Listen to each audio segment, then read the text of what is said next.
Yeah, gosh, thank you for such a warm welcome. Yeah, I'm going to begin and end this little talk, or keep it on time, with some thank yous. Yeah, I really liked the meditation that you led, Maitranara. I feel like it sets up what I'm going to say very well. Yeah, so I just wanted to say a huge thank you to everyone who's here, basically.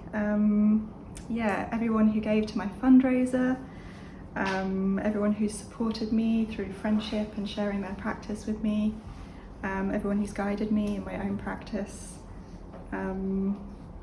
Yeah, it's all been the kind of web of conditions that have led to me getting ordained.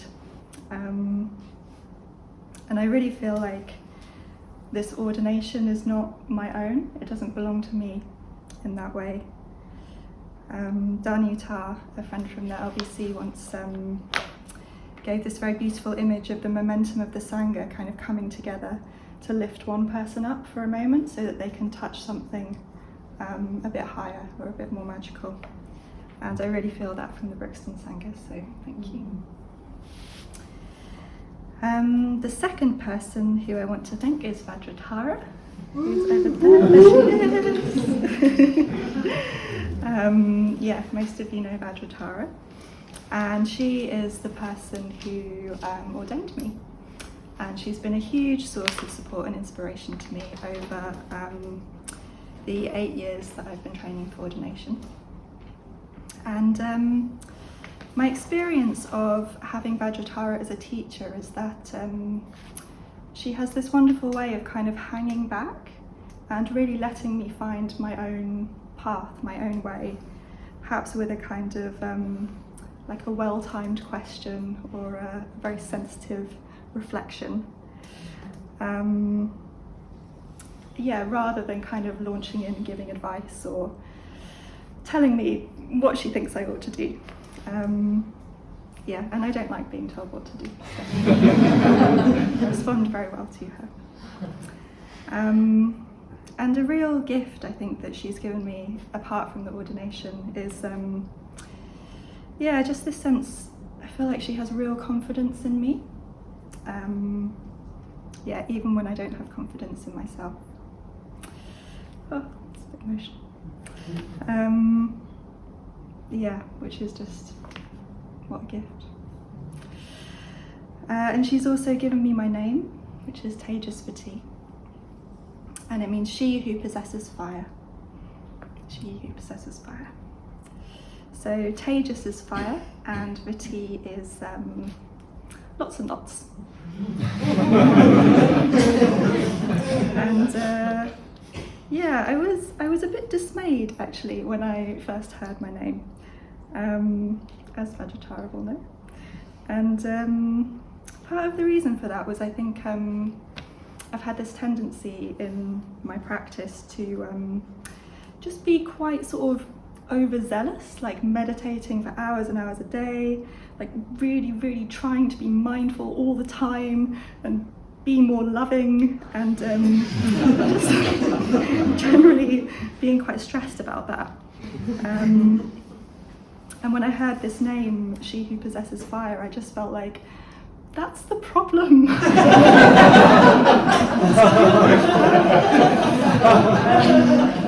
But it turns out Tejas is the fire of transformation. So it's the flames that transmute samsara into nirvana, or suffering into enlightenment. And yeah, it's really the purification of this very kind of willful effort into something that burns bright, sort of under its own steam. I think the phrase that came to me when I was writing this was something that kind of burns up with its own beauty. And yeah, I think this name is another expression of Vajratara's faith and confidence in me and in my practice. Because I can get into a bit of hand-wringing in meditation from time to time. I sort of feel a bit blank, or feel like I'm not feeling the right thing, and like, oh, it's all going wrong. And we had a meditation session, the two of us, on the retreat, and she was teaching me my visualization practice. And I think I was sort of saying like, oh, what if I don't feel the right thing?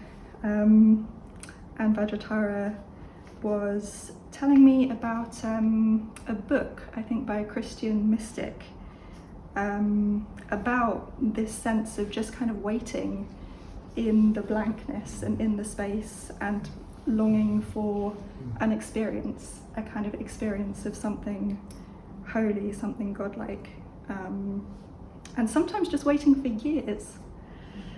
And I said that sounded like a really boring book. But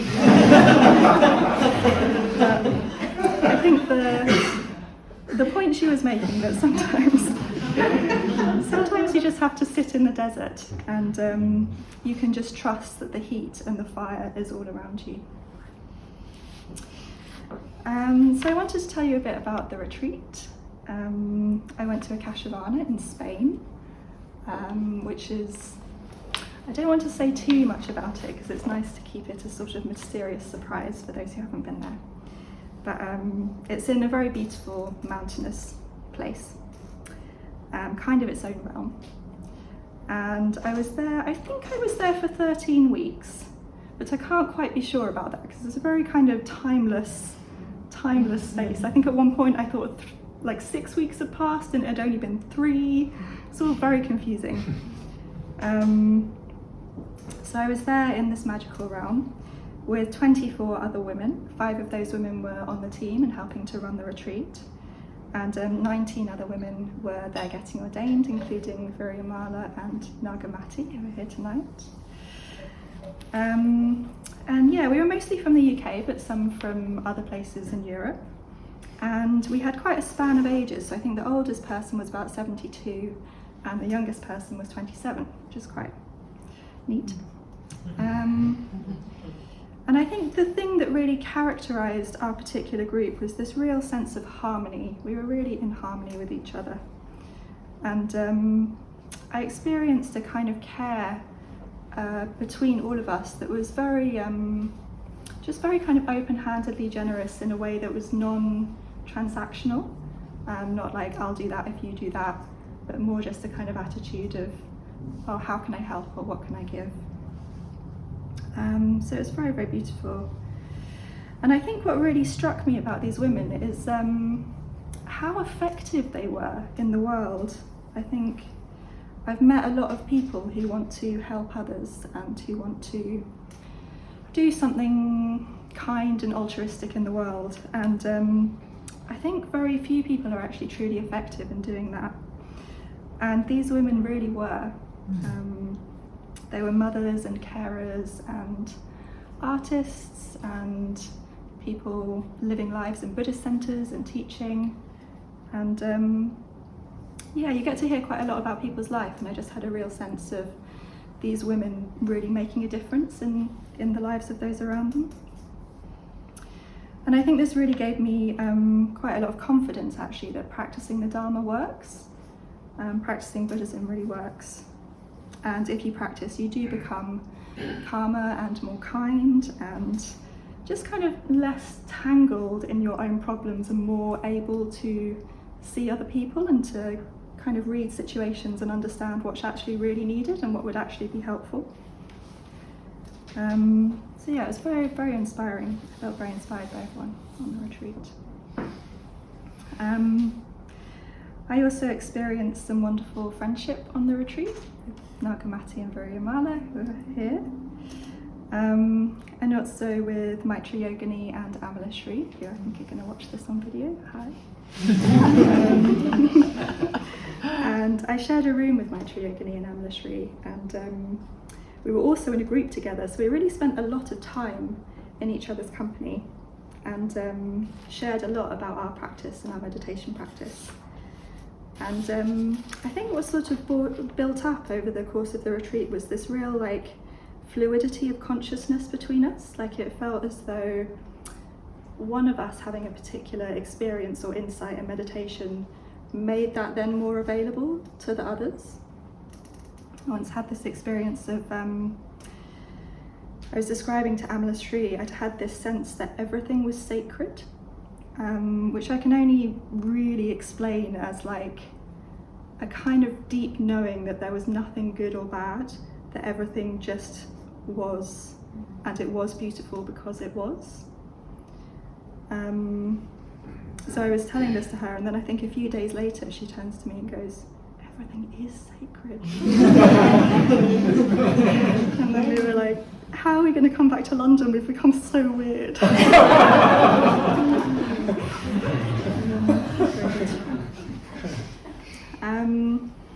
So I wanted to share a bit more about my inner experience of the retreat.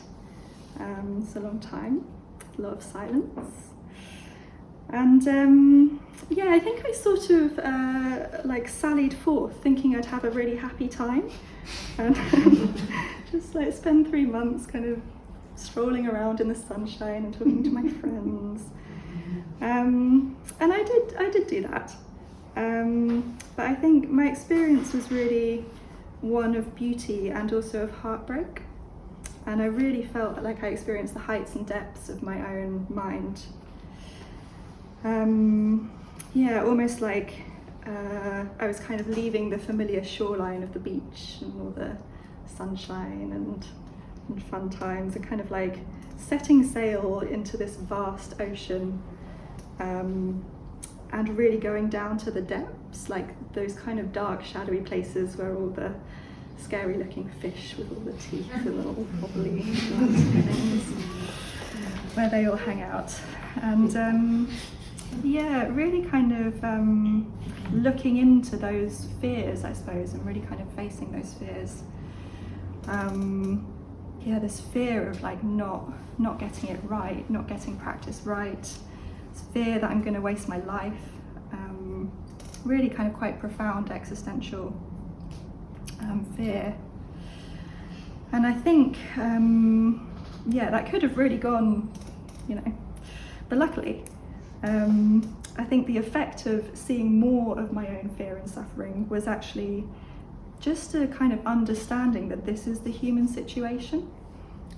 We just can't control things in life, and I'm not going to get what I want, and I will get things that I don't want, and those I love will die.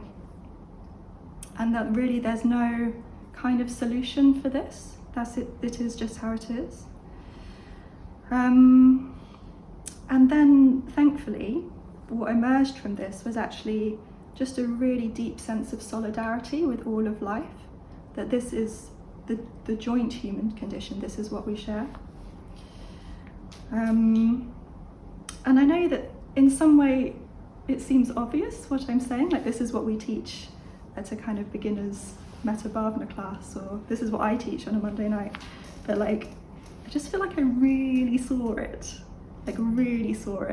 in a kind of very kind of deep knowing. And actually the response to that was just complete relief. Like I'd put down this kind of burden that I didn't realise that I was carrying.